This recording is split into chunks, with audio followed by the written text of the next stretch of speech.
श्रीनगर विमानतळ ते श्रीनगरच्या मुख्य शहराला जोडणाऱ्या रस्त्यावर बाईक रॅली काढण्यात येणार आहे। या बाईक रॅलीसाठी मोठ्या प्रमाणावर सुरक्षा व्यवस्था तैनात आहे। आढावा घेतला आपले प्रतिनिधी उमेश करंजकर यांनी।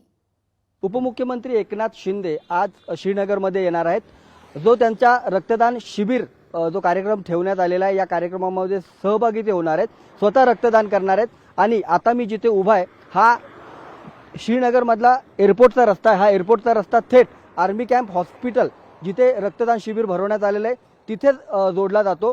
आणि या रस्त्यावरती जर आपण पाहिलं तर सकाळपासूनच मोठ्या प्रमाणात सिक्युरिटी जी आहे ती लावण्यात आलेली आहे। कारण एकनाथ शिंदे श्रीनगरच्या एअरपोर्टवर उतरल्यानंतर तिथून थेट जी बाईक रॅली आहे ती असणार आहे। त्यांच्यासोबत जवळपास 300 ते 400 बाईक ज्या आहेत त्या कॅम्पपर्यंत जाणार आहेत।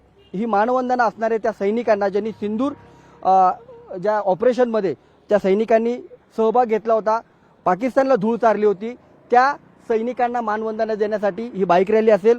हा सर्व रक्तदान शिबिराचा जो कार्यक्रम आहे तो त्या सैनिकांना मानवंदना देण्यासाठी करण्यात आलेला आहे। मात्र हे सर्व कार्यक्रम होत असताना जम्मू काश्मीरच्या रस्त्यावरती मोठ्या प्रमाणात सिक्युरिटी देखील जी आहे ती आपल्याला पाहायला मिळते। ठिकठिकाणी या सारखे बीएसएफचे जवान तर तैनात असतातच, यासोबतच जम्मू काश्मीरच्या पोलीस देखील जे आहेत त्या रस्त्यावर तैनात असलेले पाहायला मिळतात। त्यांच्या सातत्याने या सगळ्या रस्त्यावरती गस्ता होताना पाहायला मिळतात। त्यामुळे या कार्यक्रमाच्या माध्यमातून मोठ्या प्रमाणात सुरक्षा जी आहे ती आपल्याला वाढवलेली पाहायला मिळते।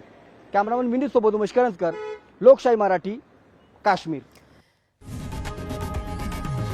लोकशाही मराठी ऐका, पहा, जागरूक रहा।